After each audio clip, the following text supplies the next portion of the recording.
late for work every day. Every time they call me, I'm late. They shouldn't call me. I'm under the A-ball. I gotta get my car out. I'm driving somebody else's car. My lips dry. I don't have access to anything right now. I just want to tell y'all to be encouraged. I haven't been to church. Like, I can't keep living this life and not going to church. For all you people who say you don't have to go to church, oh yes you do. The scriptures say, forsake not yourself the fellowship of other like-minded people. Like, I just can't keep fellowshipping with diablos. No, I don't. You fellowship with them, and then devils counseling devils, and then you wonder why you jumping off roofs because you don't have to go to church. I need somebody to bishop, somebody to pray for me. I really do. I'm sorry for y'all who say don't need church, but I do. I need bigger people over, to pray for me. Because my mother, spiritual mother, when she was alive, I didn't worry much because she always prayed for me. I knew I had a covering. And then when she left, it seemed like,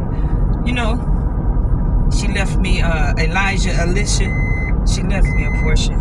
Yeah, because when I didn't know she went to Africa and she couldn't come back. And when they called me from New York and told me she was gone. But 2 days before, or like a few days before they called me, I seen her and she walked to me and I felt something in my stomach. I felt it in my sleep, like it was like a stabbing, and I touched it and I had to get up and pray because I didn't know what it was about. And I'm like, what happened? Why did she do that? And she walked away after she stuck something in me, and she walked away. And 2 days later, they called me and told me she died and left. I left this world. And I mean, we spent so many nights in prayer and feeding the homeless, and she just took me on a spiritual journey. But I wasn't disciplined enough to go. I was moving too fast. It's just so much. She kept telling me we're running out of time, but I know I have somebody in the spiritual realm battling for me.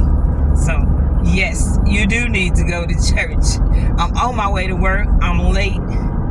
I mean, if they don't, I mean, you're not late. As long as you show up, you're not late. I mean, at least you came.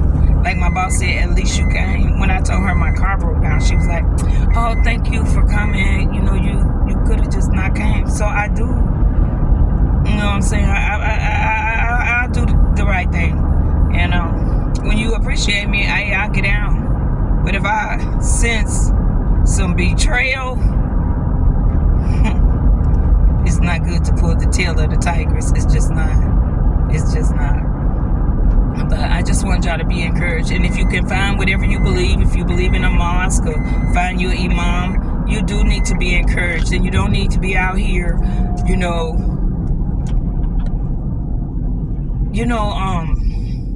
demon chasing alone. You can't.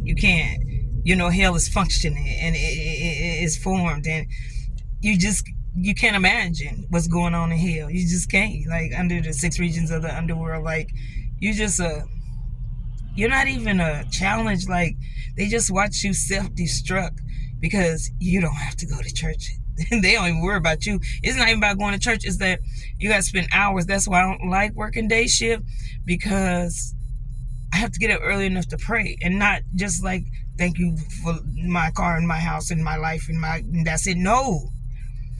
It's watchmen of the night that you have to cancel, who came for your soul in the nights while you were sleeping, so you have to get up and counter that, like, cover your family, your children, anything attached to you positively. You just have to, it's a lot, and you do need prayer warriors. Like I told you, when the one bishop told me that I came to him in the night, he called me and he couldn't even really say my name, and he said he was in prayer, and I had came to him in the spirit realm 3 times, and he said, he asked me, he said, is this your name? Like, I had called him, one time to check on the prayer hours, and, I guess he said something so many people call him that he don't get to keep up. But he called me back and he said, "Is this Tara?" And I was like, "Yes." And then he just went into prayer, and we prayed for about 30 minutes. And I went in there, got in there with him, and he said, "Do you know who?" He asked me, "Do I know who he is?"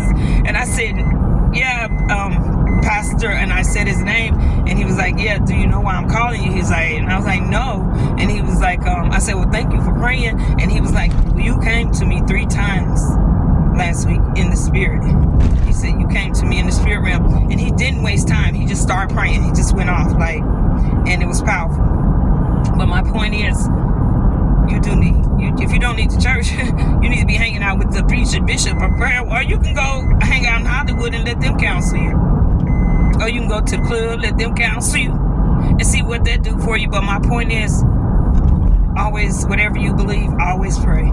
Always find a way to pray. And I'm not talking about, like, they have Ramadan now, and they're praying for 30, however long their ceremonies are. But yeah, you have to pray. Prayer is very, very important, because you got stuff out here you can't see. So be encouraged. All right, y'all, be encouraged, and find somewhere to serve whatever master you have. You know, I mean, even if you serve darkness, you know, he's not gonna give you. But you know, I guess you have to go in your little closet too, and you know, he requires blood, but the blood was already shed. So you can mimic it all you want.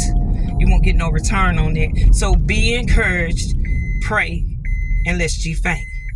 Like the pastor say, pray if you got a job, pray if you don't got a job, pray if you got a car, pray if you don't got a car, pray if you got a house, if you don't got a house, if you got money, if you don't got, pray. All right, love y'all.